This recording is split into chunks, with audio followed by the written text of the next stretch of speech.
अधिकाधिक संघटन वाढवण्याचा जो प्रयत्न आहे तो प्रत्येक पक्षाचा अधिकार आहे। स्वतः असं समजते की प्रत्येक 5 वर्षांनी निवडणुकीचे मुद्दे बदलत असतात। या निवडणुका आधीच्या 2 निवडणुकापेक्षा वेगळ्या आहेत। सामाजिक द्वेषाचं धर्माचं राजकारणापेक्षा कधीही प्रगतिशील आणि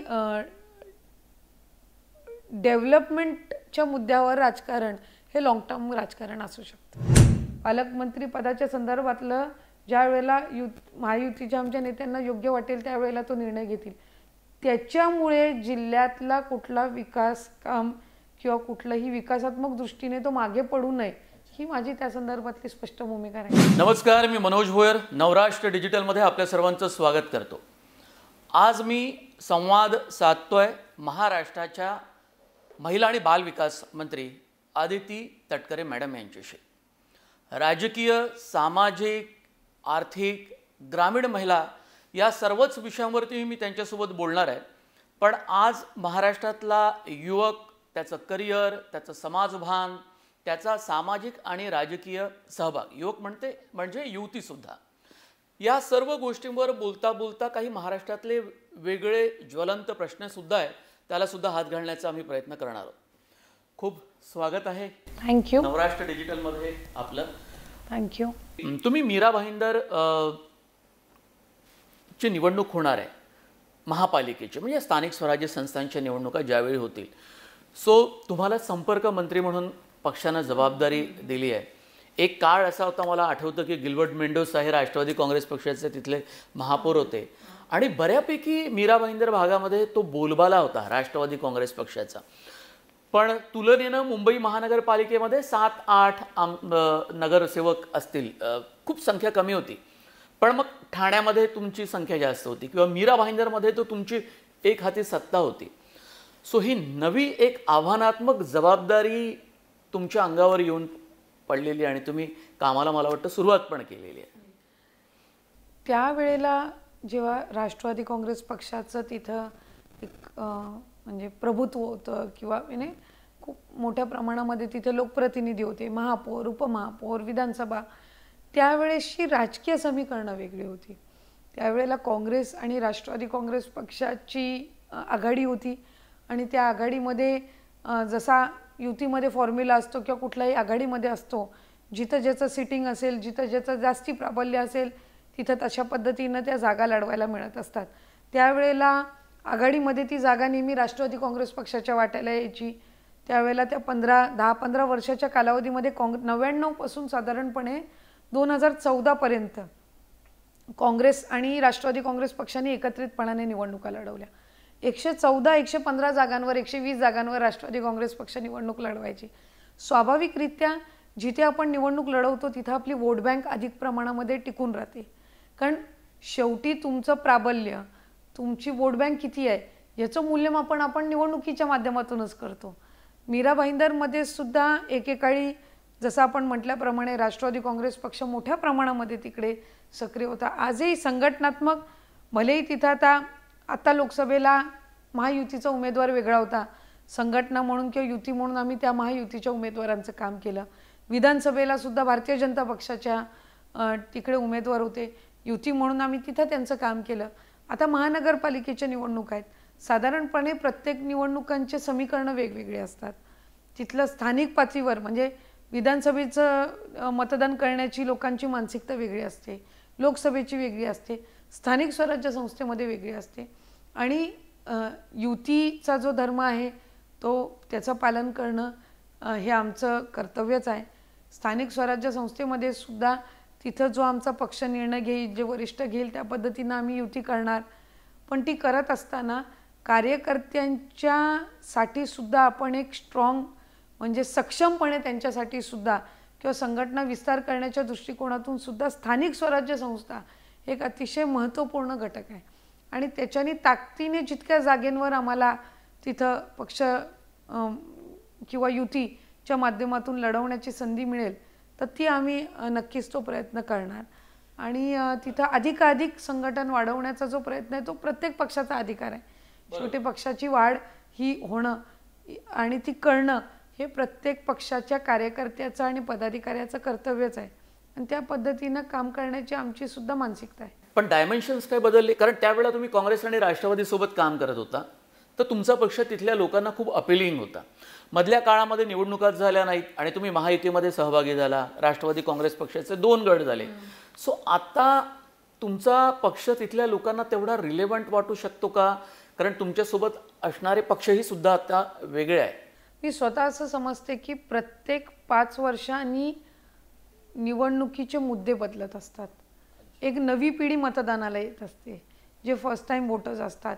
जे गेल्या 5 वर्षापूर्वीचे प्रश्न असतात ते प्रश्न बदललेले असतात. म्हणजे आता मीरा भाईंदरमध्ये पण काम आता 10 वर्षापूर्वी तिथं राष्ट्रवादी काँग्रेस पक्षाचं प्रतिनिधित्व होतं, म्हणजे तिथे आमचे पक्षाचे प्रतिनिधी होते. आज 10 वर्षाचा कालावधी साधारणपणे त्या ठिकाणी लोटलेला आहे. महानगरपालिकेच्या निवडणुका मला वाटते आता 4 वर्षानंतर, म्हणजे जो ड्यू कालावधी होता त्याच्यानंतर 4 वर्षानंतर होत आहेत. जे मुद्दे विधानसभेला रेलेव्हंट होते आत्ता गेल्या वर्षी झालेल्या, ते महानगरपालिकेमध्येच रेलेव्हंट असतील अशातला भाग नाही आहे. जे लोकसभेला रेलेव्हंट होते ते आत्ता महानगरपालिकेला रेलेव्हंट असतील अशातला भाग नाही. अशा वेळेला स्थानिक स्वराज्य संस्थेचं वैशिष्ट्य तेच आहे की तिथे लोकलाइज्ड प्रश्नांवर निवडणूक लढवली जात असते. प्रत्येक वॉर्डचे आपापले वेगवेगळे प्रश्न असतात, कारण प्रत्येक वॉर्डची रचना वेगळी असते आणि तिथे असणाऱ्या लोकसंख्या जी असते, समाज जे असतात, यांचे पण प्रश्न वेगवेगळ्या पद्धतीने असतात आणि तेच स्थानिक स्वराज्य संस्थेमध्ये महत्त्वपूर्ण ठरतात. पण शिवाय म्हणजे आघाड्यांमध्ये आणि युतीमध्ये आपण एक पाहिलं की राजकीय वर्चस्वाची सुद्धा लढाई असते. ज्या मीरा भाईंदरमध्ये तुम्ही लढताय तिथेच प्रताप सरनाईक सुद्धा त्यांचा एक भाग त्या विधानसभा मतदारसंघाशी जोडला आहे आणि त्यांचे दौरे सुद्धा खूप वाढलेले आहेत. सो काही ठिकाणी बीजेपीचे आमदार सुद्धा आहेत, बीजेपीचे आमदार सुद्धा आहेत. पण मग आता काही ठिकाणी आपण म्हणतो की महायुतीमध्ये टसल सुरू आहे, वाद सुरू आहे, काही स्वबळाचा नारा कुठे दिला जातो. नवी मुंबईमध्ये गणेश नाईक वर्सेस एकनाथ शिंदे यांचे 2 वेगवेगळे गट आमने सामने येताना दिसत आहे. मग महायुतीमध्ये हे जे काही वाद आहे स्थानिक स्वराज्य संस्थांच्या निवडणुकीच्या पार्श्वभूमीकडे, त्यावर तुमचं काय मत आहे? आपण जर 2019मध्ये महाविकास आघाडी झाली होती, तेव्हा महाविकास आघाडी ही आधी नव्हती. ही निवडणुकीच्या नंतर जी काही राजकीय समीकरणं झाली त्याच्यातून काँग्रेस, राष्ट्रवादी आणि शिवसेना हे 3 म्हणजे कुणी इमॅजिन पण केले नसेल अशी ती महाविकास आघाडी होती. पण महाविकास आघाडीच्या 2-2.5 वर्षाचा जो कालावधी होता, 2.5-3 वर्षाचा जो कालावधी होता, याच्यात स्थानिक स्वराज्य संस्थेच्या निवडणुका झाल्याच नाही, कारण कोविडमुळे त्या पुढे सरकल्या. मग त्याच्यानंतर ओबीसी आरक्षण या संदर्भातले आणि इतर ह्याच्यातले जे काही पेटिशन झाले त्या ह्याच्यामध्ये, मग नंतर वॉर्ड रचना, प्रभाग रचना, या सगळ्या ह्याच्यामध्ये त्या 2.5-3 वर्षामध्ये त्या निवडणुका झाल्या नाहीत. तसं पाहायला गेलं तर महायुती म्हणून स्थानिक स्वराज्य संस्था लढवण्याची आणि महाविकास आघाडी म्हणून स्थानिक स्वराज्य संस्था निवडणूक लढवण्याची ही पहिलीच वेळ आहे. अशा वेळेला विधानसभेला आणि लोकसभेला कम्पॅरेटिव्हली सोपं असतं. त्याचं कारण म्हणजे सीट कमी असतात. लोकसभेला 48 जागांवर निवडणूक लढवायची आहे, त्यामुळे उमेदवारी 48 असणार. विधानसभेला 288 जागांवर निवडणूक लढवायची आहे, त्यामुळे कमी असणार. स्थानिक स्वराज्य संस्थेमध्ये इच्छुकांची संख्या मोठ्या प्रमाणात असते. प्रत्येक पक्षाला असं वाटत असतं की आपला कार्यकर्ता हा तिथं टिकला पाहिजे आणि ती त्या कार्यकर्त्याची किंवा त्या पदाधिकाऱ्याची निवडणूक असते. आता भारतीय जनता पक्ष, शिवसेना म्हणजे शिंदेसेना असेल, राष्ट्रवादी काँग्रेस पक्ष, अजित पवार गट असेल, तिन्ही पक्ष सत्तेमध्ये आहेत. तिन्ही पक्षातल्या कार्यकर्त्यांना वाटणार की आपण सत्तेमध्ये आहोत आणि आता स्थानिक स्वराज्य संस्थेमध्येच्या सत्तेमध्ये सुद्धा आपलं प्राबल्य असलं पाहिजे. अशा वेळेला काही ठिकाणी तिथे थोडे मतभेद होणं हे स्वाभाविक आहे. पण एका बाजूला ते मतभेद होत असताना त्याचे पडसाद हे कुठेही युतीचं, महायुतीचं सरकार महाराष्ट्र राज्य म्हणून चालवत असताना पडणार नाही. ही दक्षता आमचे तिन्ही नेते म्हणजे फडणवीस साहेब असतील, शिंदे साहेब असतील किंवा दादाही घेत आहेत. त्यामुळे स्थानिक पातळीवर काही ठिकाणी युती होईल, काही ठिकाणी नाही होणार. पण स्वाभाविकरित्या कार्यकर्ता तिथं कार्यकर्त्याचं महत्त्व मोठ्या प्रमाणात आहे. त्यामुळे कार्यकर्त्याला प्रत्येक पक्षाला विश्वासात घ्यावं लागणार आणि ही बाब फक्त महायुतीसाठी नाही, ती महाविकास आघाडीसाठीही होणार आहे. आता तर त्यांच्यामध्ये 4-5 आणखीन पक्ष येणार. केंद्रीय गृहमंत्री अमित शहा यांचं एक वाक्य खूप चर्चेत आहे आणि विरोधी पक्ष स्वाभाविकपणे त्यांनी ते वाक्य उचलून धरलं. ते म्हणजे आम्हाला कोबड्यांची गरज नाही. तर का असं त्यांना असं भाजपला वाटत असेल? त्यावर शिवसेना आणि राष्ट्रवादी काँग्रेस पक्षाला चिंता वाटली असेल? मी ते वाक्य शिवसेना किंवा राष्ट्रवादी काँग्रेस पक्षाला उद्देशून घेत नाही. याचं कारण असं, एक तर भारतीय जनता पक्ष देशातला सर्वात मोठा पक्ष आहे तर आहे. केंद्रामध्ये सरकार असताना NDAचं सरकार आहे, म्हणजे त्याच्यात भारतीय जनता पक्षाचे खासदार आहेत, पण त्याचबरोबर सत्ता स्थापन करत असताना त्याच्यामध्ये मित्रपक्षांचे सुद्धा खासदार आहेत. त्याच्यामुळे मी कुठेही त्यांची ती स्टेटमेंट, म्हणजे अमित शाह साहेब वरिष्ठ नेते आहेत आणि महायुतीचे मोदी साहेब जसे सर्वोच्च नेते आहेत आणि त्याच याच्यावर अमित शाह साहेबांचं सुद्धा आहे, कारण ही महायुती महाराष्ट्रामध्ये होत असताना त्यांचं मार्गदर्शन आणि त्यांची भूमिका ही महत्त्वपूर्ण राहिलेली आहे. त्याच्यामुळे आजही जर आपण बघितलं की देशाचे लोकप्रिय पंतप्रधान नरेंद्र मोदी साहेब ज्या वेळेला राज्यामध्ये येतात, देशाचे लोकप्रिय गृहमंत्री अमित शाह साहेब ज्या वेळेला राज्यामध्ये येतात, त्यावेळेला त्यांचं स्वागत करण्यासाठी तिन्ही पक्ष आम्ही एकत्रितपणाने असतो. त्याच्यामध्ये कुठेही भारतीय जनता पक्षातले एकटे आहेत का, आम्ही दोन पक्षामधले नाही आहोत असं नाही आहे. शिंदेसाहेब, दादा, आमच्यातले सगळे, अगदी आमच्या आमदारांपासून स्थानिक पदाधिकाऱ्यांपासून सगळे त्यांच्या स्वागताच्या दृष्टिकोनातून असतात. त्याच्यामुळे ते वाक्य हे मी आज राष्ट्रवादी काँग्रेस पक्षासाठी किंवा ते शिंदे सेनेसाठी आहे असं मी त्या ठिकाणी धरत नाही, कारण केंद्रामध्ये आणि महाराष्ट्रामध्ये आम्ही एकत्रितपणाने त्या ठिकाणी सरकारमध्ये आहोत. स्थानिक स्वराज्य संस्था ज्या वेळेला आपण सर्वात मोठा पक्ष म्हणून ते म्हणत असतात, त्यावेळेला मी म्हटल्याप्रमाणे की ह्या निवडणुका आधीच्या 2 निवडणुकापेक्षा वेगळ्या आहेत. कारण जो तुमचा कार्यकर्ता आणि पदाधिकारी प्रत्येक बूथवर झटतो, पक्षाला मतदानासाठी काम करण्यासाठी, पक्षाचा विधानसभेचा लोकसभेचा उमेदवार निवडून आणण्यासाठी जो झटतो, ही त्याची निवडणूक आहे. आणि त्या केडरला प्रोत्साहन देण्याच्या दृष्टिकोनातून आपापली नेते मंडळी ही पूर्णपणाने प्रयत्न करणार. त्यामुळे त्या ह्याच्याने दिलेली ती स्टेटमेंट आहे, याच्या पलीकडे मी त्या स्टेटमेंटकडे वेगळ्या पद्धतीने बघत नाही. तुम्ही तुमच्या मतदारसंघात जाताना सुद्धा तुमच्या मतदारसंघामध्ये आदिवासी, मुस्लिम, वेगवेगळ्या जातीपंथाचे लोक आहेत आणि तुम्ही सांगत असता की आमची भूमिका ही सर्व धर्म समभावाची आहे. मला आठवतं की लोकसभा निवडणुकीनंतर अजित पवारांनी म्हणजे जी तुमची पक्षाची पहिली बैठक झाली त्यात पुन्हा एकदा ती भूमिका मांडली होती. म्हणजे भुजबळांनी मांडली, अजितदादांनी मांडली आणि पुन्हा एकदा मुस्लिम समाजाला सोबत घेऊन तुम्ही जाण्याचा आवर्जून प्रयत्न केला. पण मग असं सगळं असताना संग्राम जगताप जे तुमच्याच पक्षाचे युवा आमदार आहेत, ते अचानक ज्या पद्धतीनं एक कडवट हिंदुत्वाची भूमिका मांडतात किंवा पक्षाला अनुकूल नसणारी, विरोधात जाणारी भूमिका मांडतात, तेव्हा मग पक्षाकडे बघण्याचा दृष्टिकोन हा बदलतो. त्याला काय करायचं? साधारणपणे ज्या वेळेला दादांनी हा निर्णय घेतला, भारतीय जनता पक्ष शिवसेनेसोबत महायुतीमध्ये सहभागी व्हायचा, ते सहभागी होत असतानाच पहिली गोष्ट जी त्यांनी जे युतीचे सर्वोच्च नेते आहेत त्यांच्याकडे सुद्धा जी मांडली की आमच्या आयडिओलॉजीशी, आमच्या विचारधारेशी आम्ही कुठेही तडजोड करणार नाही.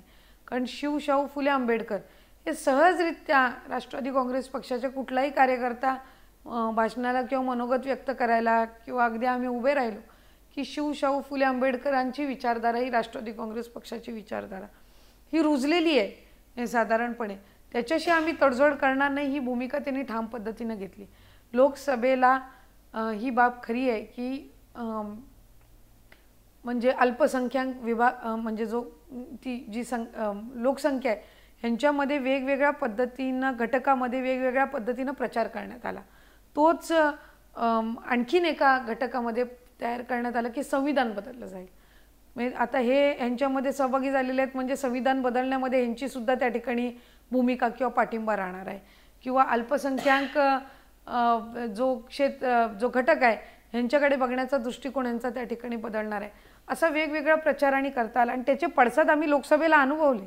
राष्ट्रवादीच्या पण उमेदवारांना आम्हाला त्या पडसादाचे म्हणजे जी काही जे आहेत ते आम्हालाही त्यातला सामोरं जावं लागलं होतं. विधानसभेच्या वेळेला वेगवेगळ्या गोष्टी त्या ठिकाणी असतात. मी म्हटल्याप्रमाणे लोकसभेचा मुद्दे वेगळे असतात, विधानसभेचे मुद्दे वेगळे असतात. काही वेळेला काही एक ठराविक लोकप्रतिनिधी त्यांच्या क्षेत्रामध्ये झालेल्या काही घटनांच्या दृष्टिकोनातून आपली वैयक्तिक भूमिका ज्या वेळेला मांडत असतात त्याचं पार्टी म्हणून आम्ही सगळे समर्थन करत असतो, अशातला काही भाग नाही. आणि हे आमच्या नेत्यांनी सुद्धा, दादांनी असेल, तटकरे साहेबांनी असेल, प्रफुल्लभाईंनी असेल, भुजबळ साहेबांनी असेल, मुश्रीफ साहेबांनी असेल सुद्धा अनेक व्यासपीठावरून स्पष्ट केलेलं आहे की तिथल्या स्थानिक परिस्थितीनुसार आपण जनरलाइज करणं हे काही योग्य ठरणार नाही. आणि जे लोकप्रतिनिधी पक्षाच्या विचारधारेच्या दृष्टिकोनातून वेगळी भूमिका मांडतील त्या संदर्भातला जो निर्णय तो आमचे पक्षश्रेष्ठी हे त्या वेळेनुसार घेतील. पण असं सगळं कडवड समाजातलं वेगवेगळ्या पक्षाचं राजकारण असेल, आपण म्हणजे तुम्ही त्या महायुतीमध्ये आहात, तुमची भूमिका वेगळी आहे सर्व धर्म समभावाची, पण तुम्ही एकीकडे बघताय की द्वेष पसरतोय खूप, मी म्हणजे काय म्हणतात जहाल भाषणं होत आहेत, वक्तव्य होत आहेत, असं सगळं बघताना मग तुम्हाला दुःख होतं? हे वाटतं स्वाभाविकरित्या, कारण त्या सगळ्या वातावरणामध्ये वाढलेलं नसल्यामुळे आता माझ्या मतदारसंघात तर जवळपास 25% अल्पसंख्याक घटकाची लोकसंख्या, आणि आम्ही कधी वावरत असताना त्या पद्धतीनं आम्ही वावरलेलो नाही आहे, किंवा काम करत असताना पण कधी असं आलं नाही की मोहल्ल्यामध्ये हे काम नाही करावं आणि हे काम या वाडी वस्तीमध्ये करावं. समान पद्धतीनंच विकासात्मक दृष्टीनेच काम करणं, म्हणजे विकासात्मक दृष्टीने काम करणं, सर्व समाजांना एकत्रितपणाने घेऊन काम करणं ही साधारणपणे आमची विचारधारा त्या निमित्ताने राहिलेली आहे आणि त्याला लोकांनी तिथं पसंती केली. आज माझ्या वडिलांना म्हणजे तटकरे साहेबांचा जवळपास 41 वर्ष त्यांना या राजकीय प्रवासामध्ये त्यांच्या झालेली आहेत. पण साधारणपणे 84 मध्ये त्यांनी त्यांच्या पहिल्या निवडणुकीला सामोरे गेले होते. 95 पासून आम्ही त्या संबंध क्षेत्रामध्ये काम करतोय आणि तिथे समाज म्हणून नाही तर प्रत्येक समाजाचा विकास झाला पाहिजे आणि विकासात्मक दृष्टिकोनातून काम करत आलेलो. त्यामुळे ज्या वेळेला अशा पद्धतीची वक्तव्य होतात त्यावेळेला कुठे ना कुठेतरी म्हणजे हे वाटतं, कारण लोकप्रतिनिधी म्हणून आम्ही त्या ह्याच्यानी काम करत नाही, म्हणजे त्या दृष्टिकोनातून काम करत नाही. त्यामुळे स्वाभाविकरित्या मला असं वाटतं की सामाजिक द्वेषाचं, धर्माचं राजकारणापेक्षा कधीही प्रगतिशील आणि डेव्हलपमेंटच्या मुद्द्यावर राजकारण हे लॉंग टर्म राजकारण असू शकतं. ते जास्त जिवंत आणि प्रभावी राहू शकतं. म्हणजे अगदी आता आपण पाहिलं की खूप वेगवेगळे मुद्दे महाराष्ट्रामध्ये, म्हणजे आरक्षणाचा मुद्दा येतो, मग ओबीसी आणि भाजप, ओबीसी आणि मराठा आरक्षणाचा मुद्दा येतो. समाज एकच आहे पण त्या समाजातले वेगवेगळे गट असे पेटून उठतात.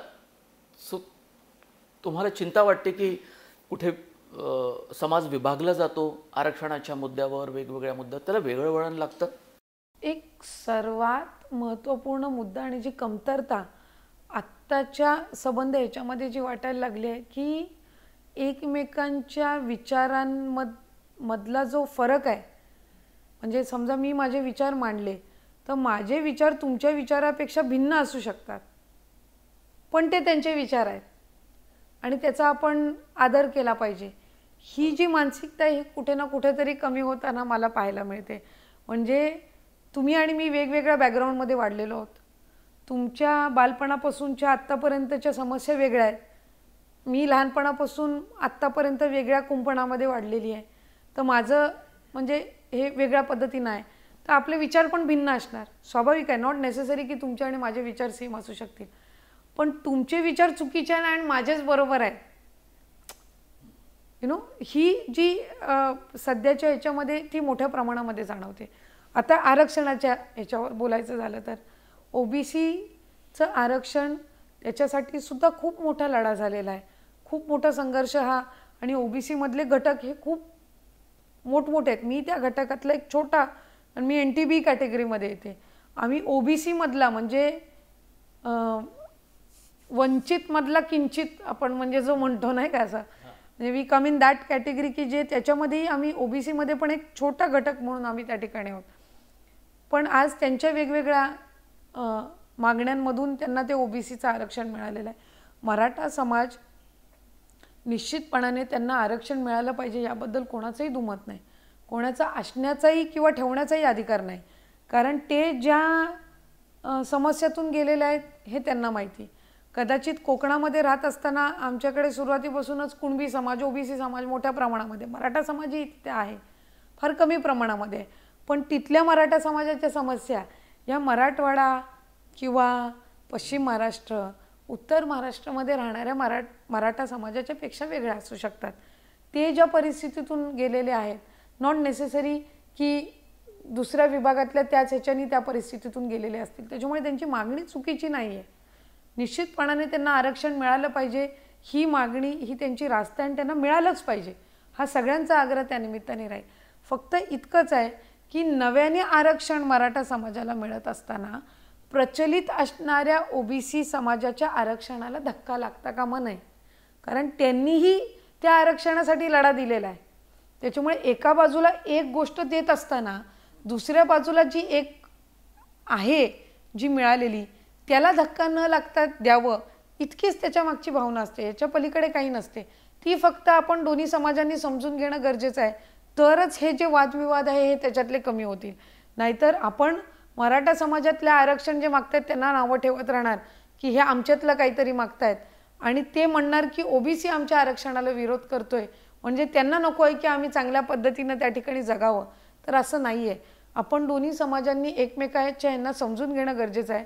आज जर मराठा समाजाचा एक मोठा घटक आरक्षण मागत असेल तर ते का मागतंय, तर त्या मागच्या त्यांच्या काही वर्षानुवर्षाच्या समस्या राहिल्या असतील ना. त्यांना वाटतं शेवटी, म्हणजे आज मी ग्रामीण भागामध्ये काम करते, माझ्या इथल्या वयस्कर पिढीला काय वाटतं की गावामध्ये ज्या समस्यांना ते सामोरं गेले त्यांच्या मुलाबाळांनी सामोरं जाता कामा नये. आता कमिंग बॅक टू आरक्षण, आत्ताच्या जे मराठा समाजाच्या आरक्षणाला लढा देत आहेत त्यांना काय वाटतं, वर्षानुवर्ष जे ते भोगत आले ते पुढच्या पिढीला भोगायला लागतं कामा नये, ही त्याच्या मागची त्यांची मानसिकता आहे. ती मानसिकता रास्तच आहे आणि त्यांना आरक्षण मिळालंच पाहिजे. ते मिळत असताना फक्त प्रचलित असणाऱ्या ओबीसी आरक्षणाला धक्का लागता कामा नये, ही एवढीच फक्त सरळ सोपी त्या मागची भूमिका आहे.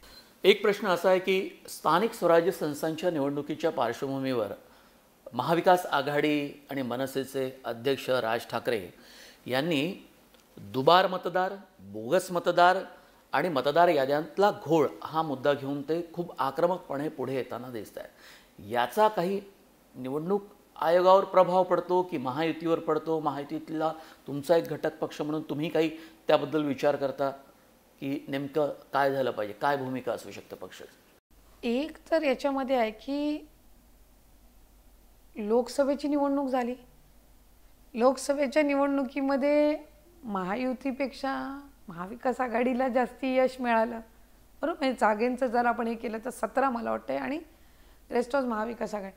त्यावेळेला हा विषय कधी आला नाही. विधानसभेच्या वेळेला महायुतीला जास्ती मेंडेट मिळालं, त्याच्यानंतर कुठे ना कुठेतरी या विषयाची सुरुवात झाली. हां, पण एक गोष्ट मी नक्की म्हणेन की एक लोकप्रतिनिधी म्हणून सुद्धा की आपण ज्या वेळेला मतदान करतो ते मतदान तसंच्या तसं ज्या भावनेने आपण मतदान केंद्रापर्यंत येतोय ते तसंच्या तसं त्या उमेदवारापर्यंत गेलं पाहिजे. म्हणजे इट शुड बी ट्रान्सपेरंट. ह्या मताशी मी सुद्धा निश्चितपणाने त्या ठिकाणी, आणि मला नाही वाटत कोणाचं त्याबद्दल दुमत असू शकेल. अगदी महायुतीच्या सरकारमधलं सुद्धा प्रत्येक घटक पक्षाचं हेच त्या संदर्भातली भूमिका असणार की होणारं मतदान हे निश्चितपणाने त्या ठिकाणी ट्रान्सपरंट असलं पाहिजे. त्याबद्दल काही दुसरं दुमत असण्याचं कारण नाही. कुठे कुठे जिथे कदाचित ज्यावेळेला ही मतदार यादी तयार केली जात असते त्यावेळेला ऑब्जेक्शन म्हणजे हरकती नोंदवण्याची सुद्धा मुद्दत ही तिथं दिली जात असते. जिथे जिथे हरकती नोंदवल्या गेलेल्या आहेत त्याचं निरासन होणं हे नक्कीच त्या ठिकाणी गरजेचं आहे, कारण तर आणि तरच मतदाराला वाटेल की आपण फेअर निवडणुकीमध्ये सहभागी होत आहोत. त्यामुळे राजसाहेबांनी हा मुद्दा घेतलेला आहे. निश्चितपणाने त्यामागची त्यांची भावना ही स्थानिक स्वराज्य संस्थेच्या निवडणुकीच्या दृष्टिकोनातून सुद्धा ही असणार आहे. तीच महाविकास आघाडीच्या सुद्धा अनेकांनी त्या संदर्भातले वेगवेगळे मोर्चे काढलेले आहेत. महायुतीचे नेते मंडळी म्हणून आम्ही कुठेही कधी कुठल्याही नेत्याला, आमच्या नेत्याला ऐकलं नाही असं म्हणताना की निवडणुका फेअरली होऊ नयेत म्हणून. निवडणुका ह्या ट्रान्सपरंट आणि फेअर पद्धतीनं झाल्या पाहिजेत. जिथं तक्रार आली असेल मतदारांच्या यादीच्या संदर्भातली तिथं कधी कुठल्या महायुतीच्या नेत्याने आदेश दिलाय का की त्याची चौकशी करू नका किंवा त्या शंकेचं निरासन आपण करू नका? तर नाही, त्याला मुद्दत असते. हरकत ज्या वेळेला आपण त्याची नोंदवत असतो ती हरकतीचं निरासन झाल्याशिवाय मतदार यादी फायनल केली जात नसते. कुठंही असं एखादं उदाहरण आहे की जिथं आमच्या महायुतीच्या फडणवीस साहेबांनी, शिंदे साहेबांनी का दादांनी किंवा आणखीन कुठल्या महायुतीच्या नेत्यांनी म्हटलेलं आहे की बाबा इथं हरकती नोंदवल्या गेलेल्या आहेत, पण त्या हरकती तुम्ही बाजूला ठेवा आणि मतदार यादी फायनल करा. कधीच असं झालेलं नाही आहे. महाराष्ट्राच्या नकाशावर अधूनमधून एक वाद पालकमंत्र्याचा येत असतो, म्हणजे म्हणून मी तो विषयाला काही हात लावला नाही. पण हा वाद संपणार का? गोगावले तटकरे असा वाद म्हणून तो सारखा प्रसिद्धीस येत असतो. त्याच्यामध्ये थांबतो, पुन्हा येतो. संपेल, आय थिंक संपावा, होपफुली संपावा. कारण मी तसं पाहायला गेलं तर म्हणजे जिल्ह्याच्या दृष्टिकोनातून जर मला विचारलं तर मला असं वाटतं की पालकमंत्री या पदावर एका बाजूला अग्रेसर असणं, आग्रही असणं हा राजकीयरित्या किंवा हा एक भाग झाला, पण त्याच्यातून जिल्ह्याचं कुठंही नुकसान होऊ नये. कारण रायगड एक प्रगतिशील जिल्हा आहे. आज नवी मुंबई इंटरनॅशनल एअरपोर्ट जे आलेलं आहे ती हद्द रायगड जिल्ह्याची हद्द आहे. आज जरी आपण त्याला नवी मुंबई म्हणत असो तरी ती हद्द ही रायगड जिल्ह्याची आहे.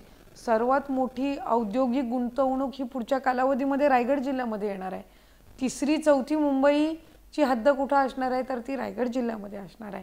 आज वाढवणचा पोर्ट हा पालघरमध्ये पुढच्या कालावधीमध्ये विकसित होईल, पण दिघीसारखा मोठा पोर्ट आज रायगड जिल्ह्यामध्ये आहे. एका बाजूला मोठमोठे उद्योग हे तिथे येऊ पाहत आहेत, एका बाजूला कनेक्टिव्हिटीच्या दृष्टिकोनातून आज मुंबई गोवा हायवे, तुम्ही हा विषय काढला नाही पण माझ्या दृष्टिकोनातून सुद्धा मला असं वाटतं की आमच्या लोकप्रतिनिधी म्हणून जर आम्ही तो महामार्ग, राष्ट्रीय महामार्ग लोकांना तितक्या जशा पद्धतीनं हवा आहे त्या पद्धतीनं जर नाही पूर्ण करून देऊ शकलो तर ह्या सगळ्या राजकीय पदांच्या किंवा शासकीय पदांच्या वादावादीमध्ये राहून पण म्हणजे मी म्हणेन की एक लोकप्रतिनिधी म्हणून आम्ही त्याच्यामध्ये अपयशी ठरवू.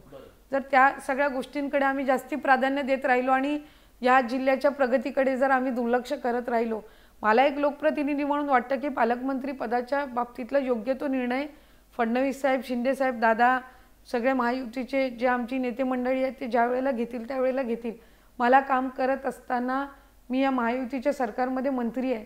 मंत्री म्हणून काम करत असताना जिल्ह्यामध्ये मला जे जे चांगलं करता येईल ते करण्याचा माझा प्रयत्न राहील.